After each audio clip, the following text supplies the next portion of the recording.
what to do when it seems like nothing is working in your voice anymore and you just are at the last bit here needing help. Today I want to give you a piece of advice that may help you to get out of the ruts of despair, so stay tuned. I get so many messages, dozens every day, and a lot of them actually have the same underlying message. Freya, help me, SOS, I can't sing anymore. It seems like I've been trying this and I've been trying that and I've been taking everyone's advice and everybody's saying something different, and I've been to this teacher and that teacher and I've watched all these tutorials and now I'm totally confused. And as soon as I sing, after about 20 minutes, I'm completely hoarse and it seems like it's just getting worse. What should I do? And there's just one piece of advice I want to give you. When you're at this place where you're so worried about so many details and you're like thinking about what am I doing with my tongue and what is my throat doing? It's hurting and I'm rough. I can't sing high. I want you just to calm down and come back to what works and come back to what's easy. This is what I would suggest right here.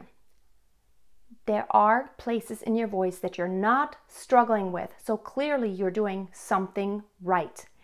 Even if it's just a very soft tone or if it's your spoken tone, start with something, even if it's the smallest thing that is actually working.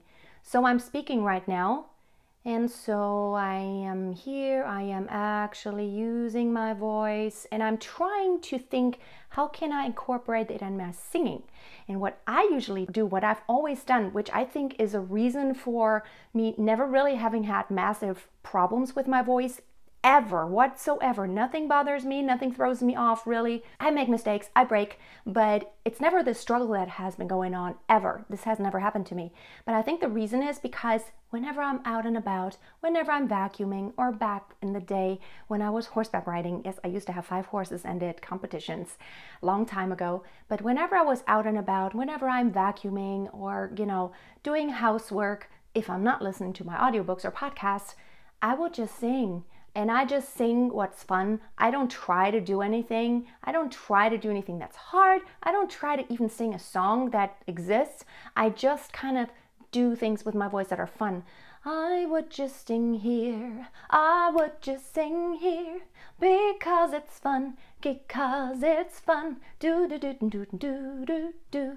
And so I just kind of start in a place that's really easy. And that's how I warm up, by the way, too. I just warm up with something that's easy. Ma ma ma ma ma ma ma, and I usually don't even do exercises. I just kind of sing something that feels really good, easy, where I feel like my voice sounds kind of nice and I'm not having a hard time doing it. If you feel like your voice is shot and you can't really do anything, this is where you need to start, and you need to kind of try to find that place, like even if it's just the slightest, even just a second of like, oh, something felt easy, something actually felt like, ooh, it felt like I didn't try to push, I didn't try to sound any certain way. I'm just trying to be myself. And even if it's just your speaking voice, start from there. So I'm singing here like I'm speaking. Slow it down to just kind of see where your voice is. No pushing, not enough, not a lot of breathiness, nothing difficult. And always keep in mind that making it more difficult will require everything that is involved in creating that sound, or in creating any sound in your voice at all, to also increase intensity. So do it in a very slow way if you do increase intensity. So increasing intensity involves going higher in pitch, getting louder, getting more dense, maybe transitioning into different register, like going up into head voice. Anything that requires you to do more of anything will require all the parts involved to do more. So whenever you do want to start singing higher or louder, you want to make sure that your support gets more involved, that your inhaling is even deeper, that your throat is even more open, because if it's not, when you do make more difficult sounds, that will hinder you and that will cause the strain. It's one of those elements involved. It's going to cause you to strain. Also, you want to make sure you have that vocal cord closure. And if that's the problem, you want to make sure you don't go too far without that vocal cord closure coming along to increase intensity. I hope that makes sense. So singing high, but the vocal cords not getting tighter and not actually closing tighter, and you creating this breathiness is going to cause you to get hoarse, and it's going to be difficult to even get there. And you're going to feel like it's hurting whenever you have a burning sensation in your throat. Not good, too much strain. So all these parts involved, also your tongue.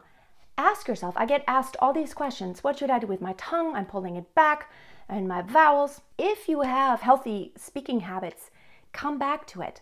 I'm working with a student right now, and for some reason, when she's speaking, everything's perfect, but when she's starting to sing, she's pulling her tongue back on the sounds E and oo. It's like E, oo, like this, and when she speaks, it's fine. So we're trying to get the parallel between E, yes, yes, Y, oh, see, I see, I see, I see, see, and then it's like almost, why are you doing it differently that, you know, when you're singing than when you're speaking? So really start at a very natural sound, and singing isn't so different from speaking. If you're singing in pop music, head voice and classical singing is just slightly different, but even there, oh, I'm starting here, I'm starting here. I'm not pushing, I'm starting where it's easy. Oh, light and not pushing too hard. Oh, oh, whoa, oh yes, wow. Oh, it's so nice. Oh, oh, what a hot day. And by the way, it's really extremely hot today here. I'm totally sweating. Oh, always start in a natural place. I hope this is helping you. Really ask yourself also, all the advice that you're getting, I'm sure none of it was wrong.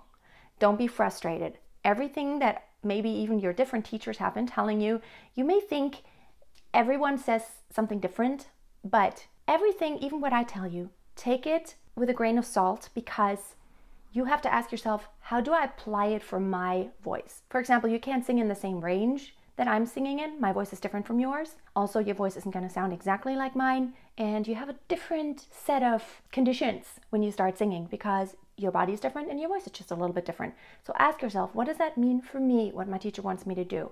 Probably all the information you have been giving is correct.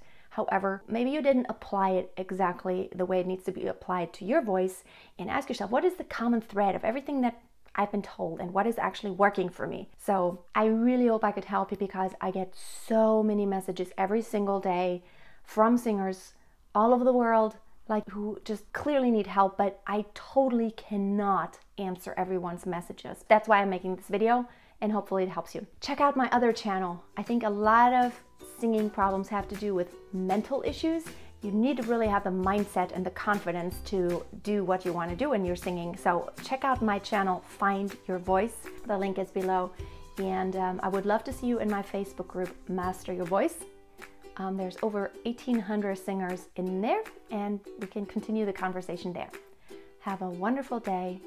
See you soon, and always keep a song in your heart. Bye.